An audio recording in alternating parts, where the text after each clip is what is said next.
So if you've been watching my videos here recently, you'll notice that the other day that I posted a video on how I set up my Canon M50 internal settings to record videos both in the studio and kind of out in the field, and gave some examples of those. Well, today I want to talk about my photography settings because it is slightly different and there's a few different practices that I follow with this, and because we do get to shoot in RAW format, which is hopefully what you're shooting in, that's what this main topic and discussion is going to be about. So first thing, number one, I make sure that I have my camera set to shooting RAW photos. I rarely to never shoot JPEG photos because I want the maximum control that I possibly can get. If you don't already know, then when you shoot JPEG, it actually is going to go ahead and compress those files within the camera. So when you get those files over to your computer, there's very minuscule things that you can do in the editing process. And a lot of times, even slight adjustments to certain settings in Lightroom are going to make those photos look really not that very good at all. Whereas with a RAW format, you have this uncompressed image file and you can do a lot more editing on it. So for your white balance, your contrast, there's a lot more detail you can pull from your shadows, maybe not even, blow out your highlights quite as bad. So always be sure that you're shooting in RAW format. So number two, we're going to talk about white balance really briefly. White balance is important when you're shooting, but at the same time, if you are shooting RAW, you can always go back and change that white balance later on. I feel like it's best to try to dial in the best possible white balance on the field.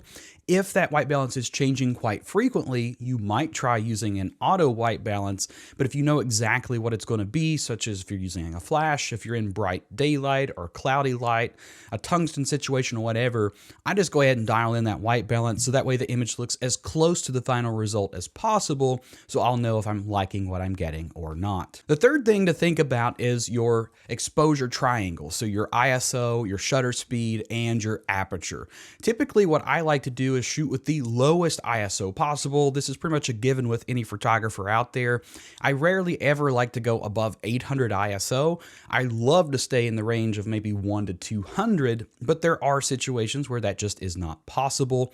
Some ways that you can get your ISO lower is if you can afford to set up on a tripod, you can lower that shutter speed and get it a little bit slower in certain situations. Obviously, if you have extreme moving things, you're probably not going to be able to do a very slow shutter speed, but that in some cases, like say standstill nature photography, you can actually shoot with a slower shutter speed because you have a tripod if nothing in the frame is moving, and everything will still look nice and sharp and neat.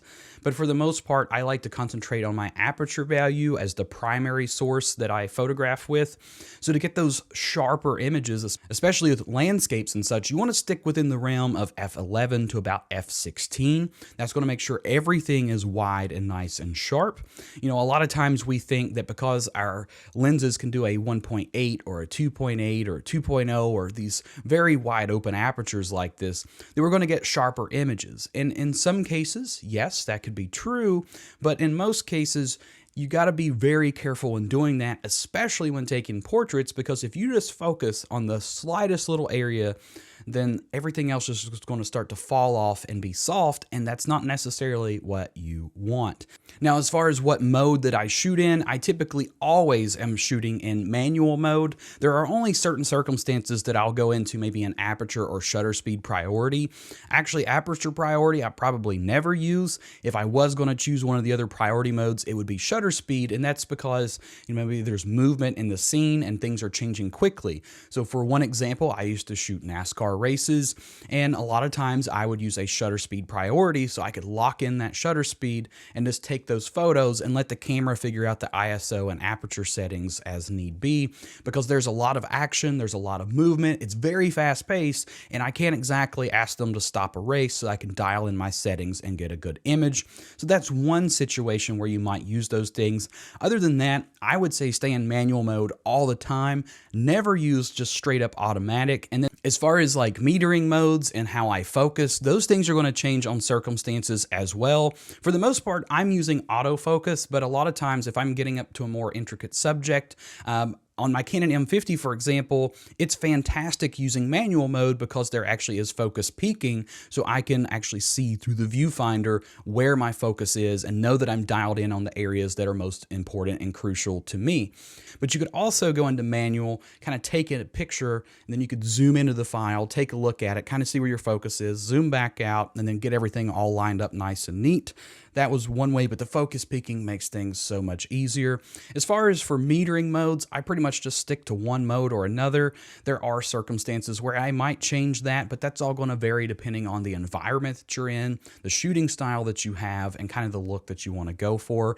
I'll go into more detail in metering modes in another video because it's a little bit more in-depth topic because there's a variety of them and they each do something a little bit different. But that pretty much sums up what I wanted to talk about today. If you want to learn more about the Canon M50 and the types of photography that I do, you can also follow me on Instagram at @ChadEveryday. I've been posting a few pictures there that I've been taking here recently. Everything on there from about September till now has all been done with the Canon M50, whether it be videos or photos. So if you're interested in learning more about the Canon M50, definitely be sure to check me out here on YouTube and over on Instagram. Hope you enjoyed today's video. Leave some comments in the comment section below. And as always, be sure to create something new today.